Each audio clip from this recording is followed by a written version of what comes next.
Welcome back. Winning Plays Podcast. Rich Levine, Brian Robb. B-Rob, the preseason has officially begun. So if we say can we say the season has begun? I think so. It's basketball. It's NBA. It's basketball season. How about that? From the TD Garden standpoint last night, regular season was here because that was I don't know if you heard that crowd at home, I, Rich, but that was they were bringing it for a preseason game. the Boston Celtics played a game in which both Jays started. Pretty much everyone played Yeah, against another NBA team. There were fans in the stands. Basketball season has begun. That's what I'm going to say. it's what's mark it down. There's I your like it. title. I like There's it, your Gary. title That's right it. there. Done. Um, and I can't imagine, like, if you're talking about symbolism, like this new era of Celtics basketball. It's weird because Brad Stevens was part of the other era as well, but this is the President Brad Stevens era, the Ime Udoka uh, era, era. Tongue twister. Uh, there aren't many ways you talk about the first hoop. I know it's just preseason, but that play, Jaylen Brown drives to the hoop, leaves his feet, kind of a dangerous play, kicks it out to Jason Tatum, back to Marcus Smart, little pump fake. The defense at this point, the Magic are not a great team. Anyways, the Magic defense is scrambling. Marcus Smart dishes it right back to Jason Tatum, a wide open three-pointer. And that kind of play, we didn't see very many of those last year. Maybe I want to say last few years, maybe just recency bias. At least last year, it had been a while since we'd seen a possession where the team just looked like a team, and you saw the result. That's how you start the era. And then you followed up with 35% shooting and lots of breaks for the rest of the game. But no, you're right. I don't care. I don't We don't care care. about that. But the looks were good, as I Ime Udoka said after the game. Yeah, there was. I thought there was a lot of good, and again, like needing a Romeo Langford somewhat last second three-pointer to beat one of the worst teams in the NBA. I don't care if it's preseason, not that great. I think there are a lot of positives to take from this game. I agree. I like to your point, to the almost to a fault, there was almost too much passing in the first half, which Udoka talked about after the game, of guys trying to turning down shots for looking for even better shots, but losing that window of opportunity where that was the right shot. So there's clearly going to be a balancing act on that front. But I agree, Rich. Like those positions, like you pointed out, were few and far between last season, even as the offense was coming along. And that's something where you need full team buy-in to get those, as well as playing with pace and Tatum and Brown just looking to you know move more and set up teammates more on top of getting the run on any particular night. And like we saw last night, Jalen had it going early. He got the ball a lot, and everyone else kind of like stood to the side in a good way. So as long as the shots start falling like that, Udoka is, I think, setting the tone well from an offensive standpoint. It seems to be translating better for next year. And I think a lot of that too is they also have new personnel that's helping on that front as well. Yeah, personnel wise, we can just start at the top. We talk about the Jays. Obviously, Jalen, 25 points. Great. 4-12 from three, whatever. I like 11 foul shots between the two of them, 5 for 5 for Tatum, 5 for 6 for Brown. You even might like to see that a little bit higher once the season begins. But I think it's sort of setting a tone. They both look strong, like physically strong. And you saw some of the times, Jason, he got, I think he scored on Wagner a few times where, maybe, his first game, the dunk on Wendell Carter. Just generally speaking, I thought both of them physically looked like two guys that you're expecting to carry the load for the entirety of this year. And you've thrown the fact that Jalen Brown is coming off a wrist surgery. Um, and not that he hasn't been able to do stuff the last few months, but this is, first live action as someone who has fractured their wrist several times and had surgery. Like that's not, I'm no, I'm not a pro athlete at all, but it's going to take time to readjust. You're going to have sore days and things like that. Much, times 10 if you're an athlete like Brown. But the fact he looked like it was not a noticeable part of his game, not a noticeable part of his shot in the early going, I think is very encouraging. And to your point, yeah, I mean that Tatum dunk on Carter, that is, I think, where you don't want Tatum to be living down there, but like when he has mismatches, if they're going to go with this big lineup, which we'll talk about in a bit, not this one specifically, but just with Tatum at the three, and he's going to have some mismatches down there. That's the type of aggression you want to see this year, because if he's not finishing those dunks, he should be at least getting to the line in those scenarios, because guys aren't going to be able to contain him down there. You feel fully comfortable calling that a dunk? I mean, it was pretty close. Would have liked to see him throw it down a little bit harder. You know, it was That's fair. borderline. It was borderline like Dwight Howard and the dunk contest, just kind of throwing it down from far away. A couple of like Blake Griffin used to have a few of those, but to meet again, like Carter was there Right. and he jumped. He wasn't off balance. He fully jumped to defend that dunk, and I maybe I have to rewatch it. But if Tatum is taking it to the hoop like that, good things are going to happen. It's that simple. So the Jays, we talked about the Jays. Marcus Smart, um, dude, and I know I say the dive in the first, was it the first quarter? Yeah, it was like 6 it was like 4 minutes in the first quarter, I think. And I know that's Marcus Smart, right? But that is what I say every time we talk about him. He needs to be healthy. Yes. So He needs to I be love on the that you're court. coming up with this with, not that good job, no, Marcus, like, what are you doing? And he's being Marcus Smart. I understand, but like at some point, like as you get, how old is he now? He's gotta be 27 is my guess. I have to look that up. That's off the top of my head. 27 years old. He'll be 28 years old in March. As you get closer to seventh NBA year, as you get closer to 30 and you play as hard as you do, and your team is counting on you now as the starting point guard as they are, man, the first quarter of the preseason, he took a couple charges. Again, I know that's Marcus, but I would actually be okay with him not playing the rest of the preseason. After seeing that, I don't feel comfortable taking that risk, knowing the way that he is going to put himself out there, regardless of what's on the line. Well, here's your problem on that front, Rich, now. He's got his money, so there's no reason to protect himself anymore. He got paid, and, He likes to play he's basketball. I think he I know, would like, like and to. this is he embraces. This is what he lives for. Is it doesn't matter if it's 3 minutes into the opening preseason game or a minute left in Game 7 in the fourth quarter.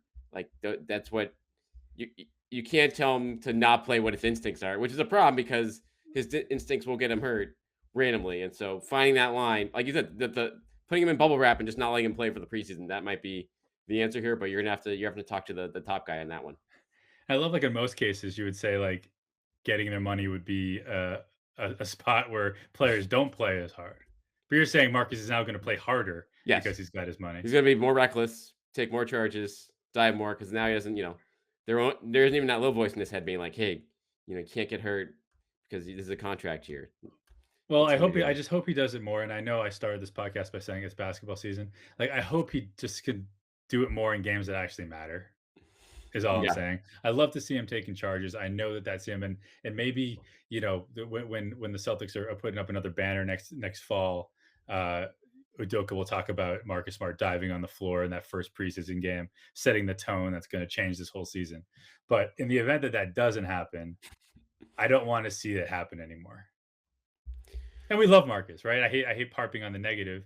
I thought that he looked all right as the point guard of this team, right? Like Yeah, I mean, there was like everyone else, they had 8 turnovers in the first quarter. He had 2 very sloppy passes out of the gate, but then, I mean, that's preseason malaise more than, concern about him. But yeah, that's I think that's the biggest area for me as seeing him take the point guard reins this year is, you're going to get the energy, you're going to get the defense, the smart decision making offensively with like you can't be lazy with the passes. His turnover rate, we've seen years where it's been fantastic. It's been super low. We've seen years where it's been way too high if you're going to be a point guard. So if he can, bring that down to uh, a level where you're not losing possessions because of bad passes, they're going to be a great spot because I think we saw last night the defense could be really good within this team if everyone's engaged and if Udoka's playing the right lineup. So it'll be, but there'll be a trade off offensively in that department if they go in that direction.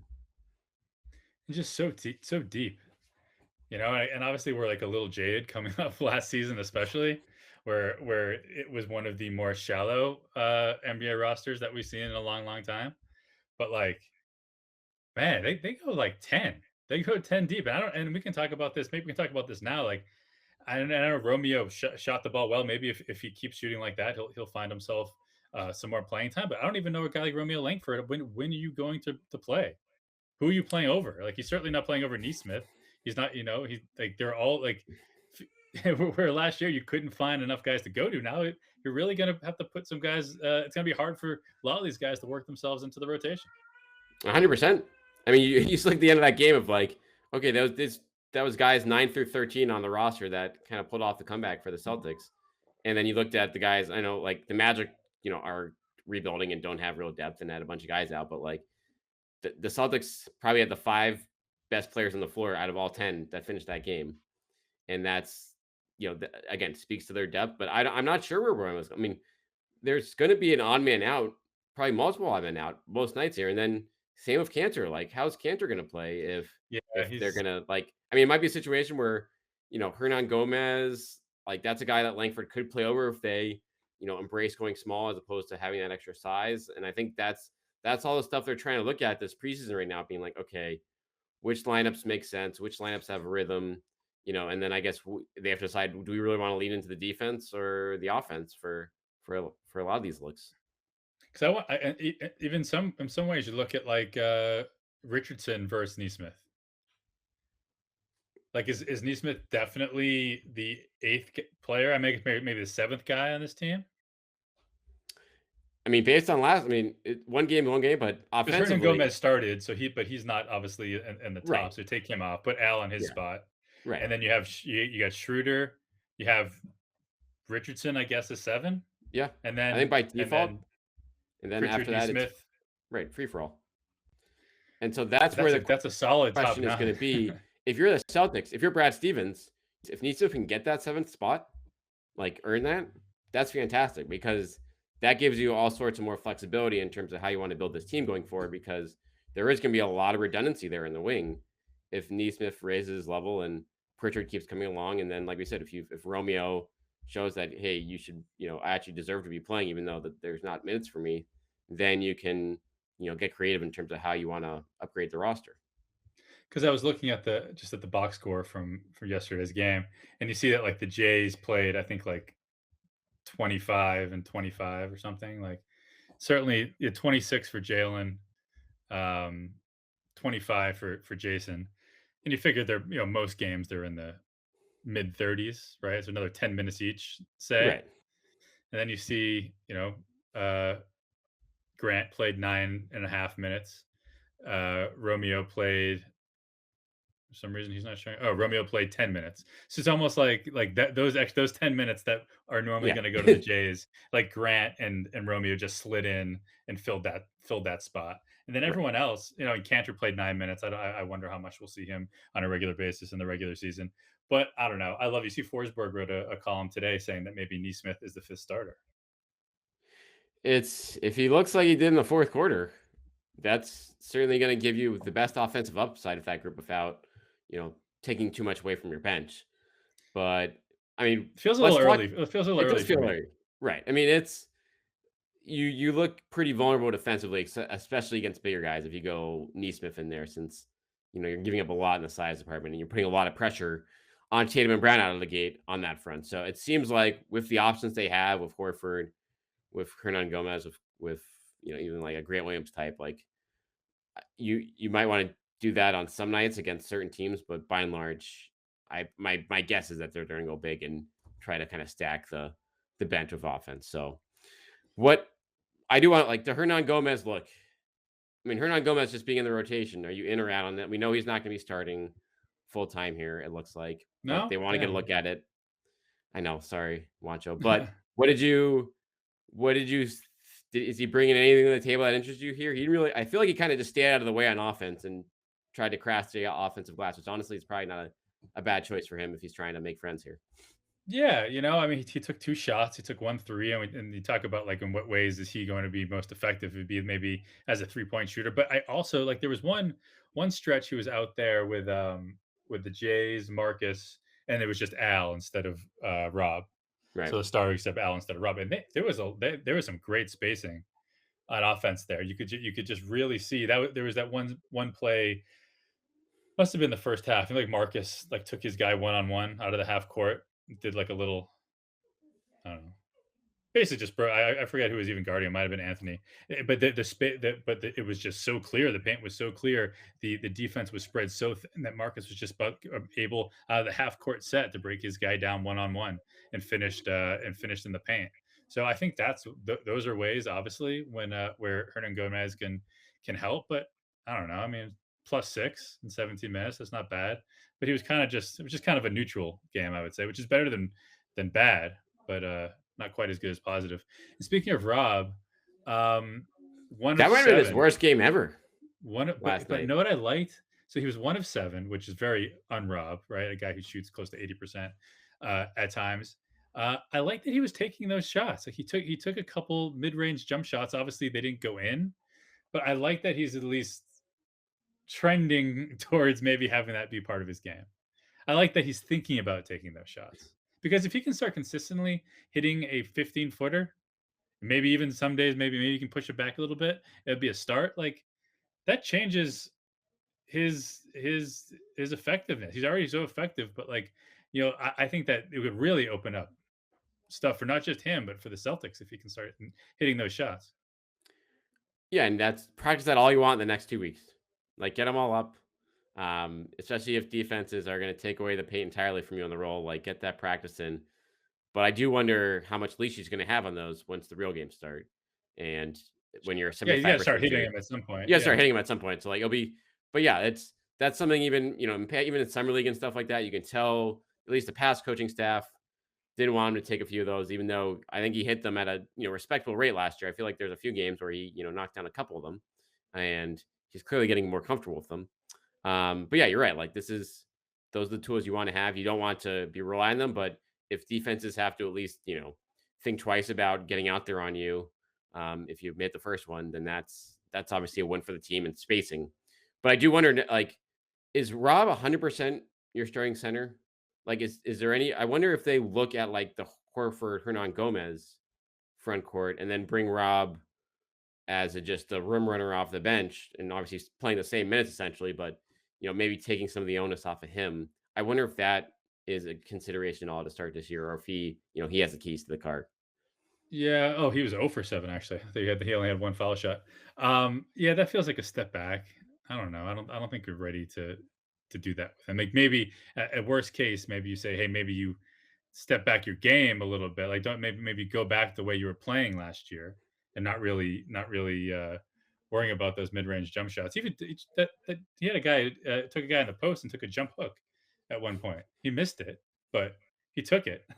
But yeah, I don't want to the lessen his role right now. Yeah, and I doubt the team wants. It was just like a floating hypothetical in terms of like maximizing him, because it wouldn't be lessening his role essentially. I mean, because he could still close games and stuff like that. It would just be, are you better? Especially, I guess my one concern of him, the missed shots aside, 'cause it's just one game, is if they're going to be switching everything defensively, which it looks like they're trying to do a lot, based on last night, he's going to, he struggled to get out to the 3-point line a few times, and that is a tough ask, and not necessarily that's going to be any, for Al or anyone in that position, that's going to Yeah, be a that's tough what I was ask. thinking as Al. Yeah. But you wonder again if I'm curious to see how Udoka approaches that, knowing that it's going to be a challenge for any big in that spot.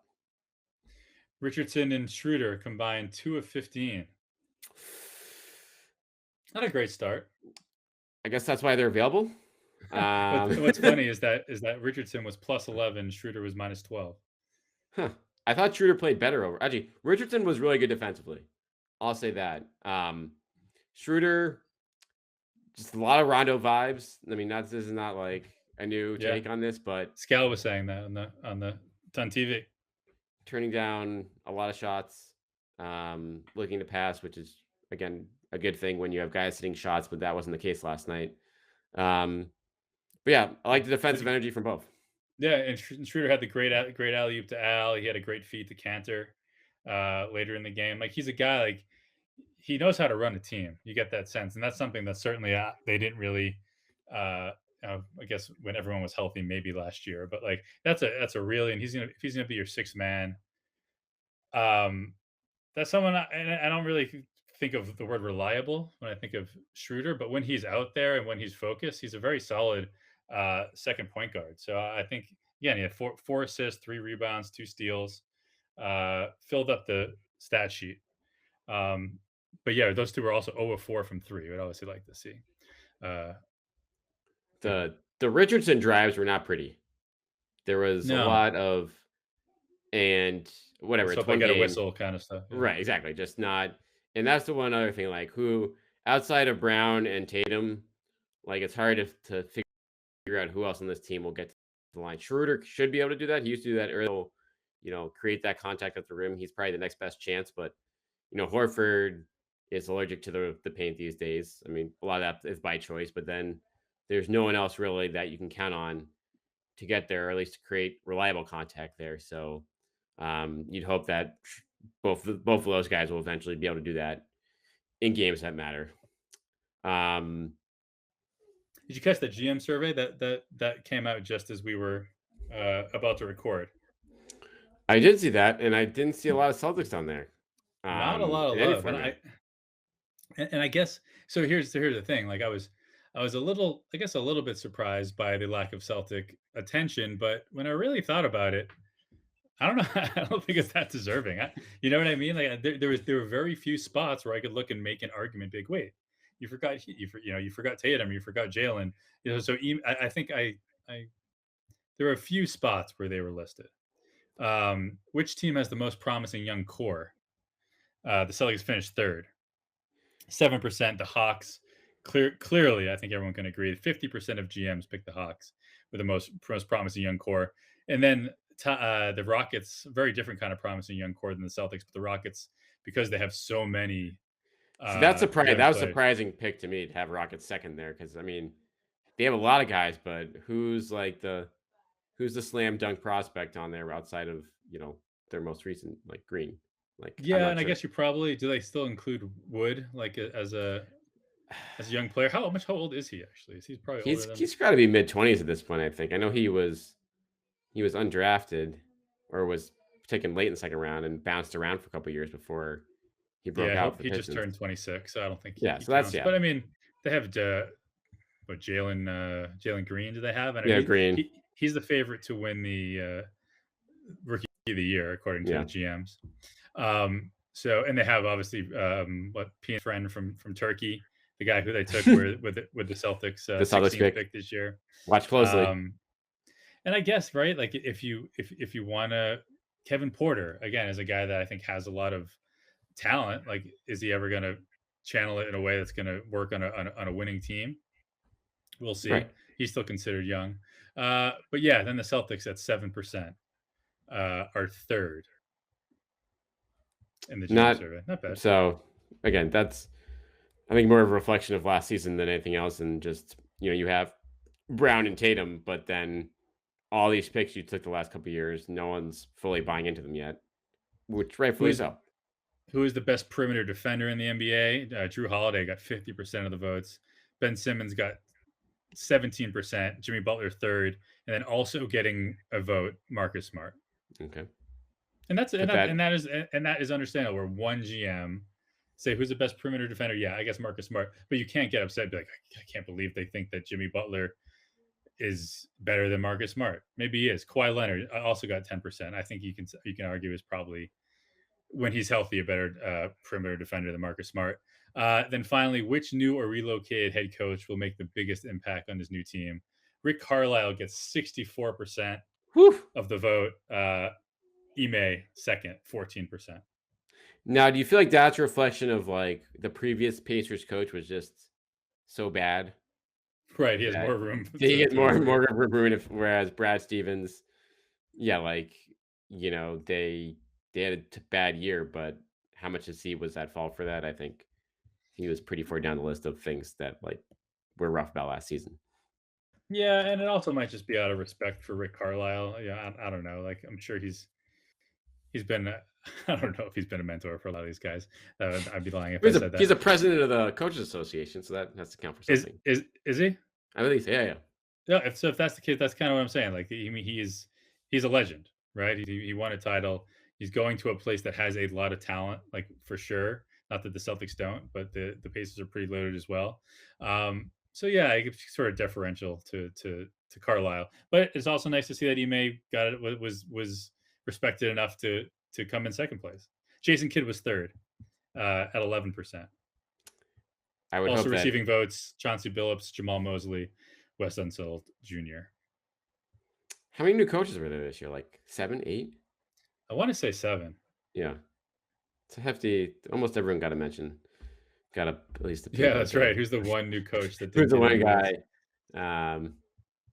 Yeah, I'll have to look that up, but I think that covered pretty much everyone. Maybe Willie Green. Willie Green got left out of there in New New Orleans. Orleans.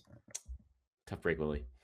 Um, and then the Celtics were picked, was it 6th overall in the East Yeah, in the rankings here? So like, again, right? Like I can't really argue too much of it. Like, even though they where would you got put them? We haven't made. We'll wait on our predictions until the preseason comes. But I'm not going to fault any executives who think that 6. I imagine these were taken before the Simmons holdout too, I and was just thinking that I don't know if there's a date in there when it was because Philly you see is 4, right? right. So that will be right now I think it's fair to say if he is not playing and they have no return for him yet, he's not going to be in that slot. But I have another question for you, Rich, on this though. How many GMs do you think actually filled this out, as opposed to random parts of the front office or like the secretary Yeah, or that was the gonna be the part of my assistant? question too. Like, who do like, especially with the Celtics, like when you say give this to the GM, there's no one that has that title on That's true. So their name for it. Does Brad just hand it to off to his newest employee, like the someone he just hired, or the low man on the totem pole, like, hey, like you have this week off here, go do this for me. Yeah, you wonder again. They do this every year. Who knows? That would be a fun story to get to the truth behind this GM survey. By the way, Damon Stoudemire did get a vote for best assistant coach. Huh. Can't confirm whether it was Ime who made the vote. Actually, no, that it would have been Brad or whoever did it. But I can't confirm that it wasn't a Celtic that voted for him, but he did make the list, which is pretty cool. Miami, pretty solid in third place, according to these GMs. The GMs love Kyle Lowry. He was, I think, far and away like the best offseason addition, vote there. And I mean, the Heat, it makes a lot of sense on paper. You wonder as those guys get older if they got everyone a year or two too late with like PJ Tucker and Larry, etc.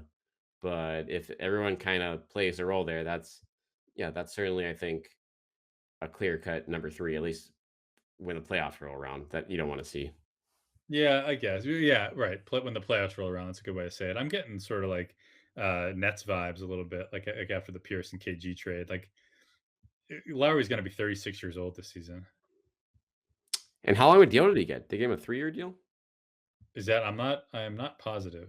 I think it's definitely, yeah, I think it was 3, either 3 or 4. But that's a lot of cash for a guy who's 36 and has a pretty long injury history of like someone like Smart who always gives up his body, and you wonder at what point is That's that what I going to worry be. about.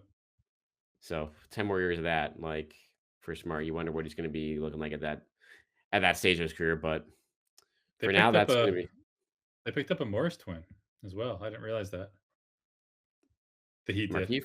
Yeah, They got Marquise. Yeah, where's Marcus? Did he resign with the Clippers? yeah, he's with the Clippers still. He's probably licking his chops this season. He's going to be the second leading scorer on that team, probably with Kawhi out. So one of the other questions in the survey: which head coach makes the best in-game adjustments? Ty Lue. Whoa, Yeah, kind of I would surprised not me. have. Yeah, I mean, he certainly. Ty Lue has a sneaky good track record as a head coach now. Like you guide the Cavs. I mean, it worked out pretty well for him in terms of like, guiding that Cleveland team to the title. He got out of Cleveland immediately after LeBron left. What was that? 6 games where they like made him Right. get fired. Like great move. Yeah, I would say not Um, a dumb move not a on dumb Ty's move at part. all. It's like I'm just not going to do what the front office wants. So you can Mhm. fire me and I get all my By money. the way, I think Take a year Urban Meyer off, might be taking a page out of that book as we speak. right? But yeah, I think he did a good job last postseason. I mean, once Kawhi went down, they put up a decent fight without him. Um, but I would not have guessed. Like, I don't know who comes to the top of your mind for that. Like out of anyone in the NBA right now, For in-game or best adjustments, yeah, for I in-game don't know. adjustment. Yeah, not Mike Budenholzer. Although that he was second. Tibbs was still very much the best defensive scheming coach. But Budenholzer was second on that list, which is respectable. Um, yeah, I don't know. I'm just excited to see what Ime does. Right, like his first chance as a head coach right here, and we got to see a little bit, last night. Just what this team is gonna bring to the court every night in this new regime. And I went back. We started with that first possession, that passing that got Tatum that wide open 3-point shot. Just keep it rolling. If they can just keep that, it's not about focus, just that mentality. I think just people are going to start having fun and winning games. That's going to cure any of that stuff that they had to deal with last year. It'll be much easier. There won't be as much to listen to in the media, but Right. like just start playing together, start having fun, and they have a talent again. And they don't have those championship expectations anymore. There's not that doom and gloom if they're not like in the first, second, or third seed. Like they're almost playing for next year. So just like I don't know. I hope they take it in the right direction. There are two ways it can go, right? Like you can get down on yourself, it can become a negative, and you can just lose the thread on where they're going. And again, like who knows? Like the Bradley Beal's, I'm gonna say behavior, but his stance on the vaccine that takes me back, sets me back a little bit in terms of really wanting to build around him You can take for the one of future. those first round picks back in the offer, or say take no. I'll give you the 2 first rounders, not 3 though. Yeah, Um, that bummed me out a little bit. well, I wonder, and I do wonder all these guys. I mean, he's not in a spot like Wiggins was, and now Kyrie, where it's going to cost him games and money by not getting it based on the location. All right. Um, but yeah, you do wonder. I mean, for all these teams in those, areas, whether that will, impact them going after him or anyone else who might be still holding out on But with getting a the Wizards vaccine. play in New York, right? Like he'll have Well, to. apparently they're exempt. Like away teams are exempt from the rule, so it's only Oh, the home players. So that's why Wiggins and Kyrie were firmly under the microscope this week. Kyrie still is. Apparently didn't practice today since they were back saw in that. New York. Um, but going back to grab things up on Udoka of like, I'm 100% with you in terms of like the carefree kind of buy-in at everything seems to be on the right page, at least from the first week of camp when the vibes you get from the players. I don't think this is going to be easy for Udoka at all in terms of like who you're going to play every night here with this roster. There are no easy choices outside of 3 or 4 guys that you want to start. But after that, you could make the case for like 3 or 4 different guys off the bench each night, like depending on how things are going. So I'm very curious to see who he rolls with, who he trusts, how long of a leash he gives to guys, how much of an opportunity he gives to younger guys. Like I do not envy him there because as we saw last night, like you're just starting to throw stuff around and that's without even seeing the likes of like Langford and Cantor for the first 3 quarters of the game. Um, so that's gonna be a fascinating subplot to me as we roll through this preseason and get ready for the real ones. Yeah, no, I'm with you. It's game one, somewhat in the books. Game one with an asterisk still is in the books, and we're here for the season. We're ready. In the meantime, hit us up at Winning Plays Pod on Twitter at Rich_Levine. I'm at Brian T. Robb. Check out my stuff at Mass Live as well. Subscribe to the Winning Plays Pod. Rate, review us, iTunes, Spotify, wherever you get your podcasts. And we'll be back in the next couple weeks here. We're starting to go through some of the big names, players for this team and preview them ahead of the season. What do you call these capsules, Rich? This little, Yeah, yeah, we'll we go can with say that. that, Player or capsules. just go back. We just go back and delete this part when we think of the Do that. actual name. Stay tuned for that. All right, so look for those coming out later this week and next week. And in the meantime, thanks for listening.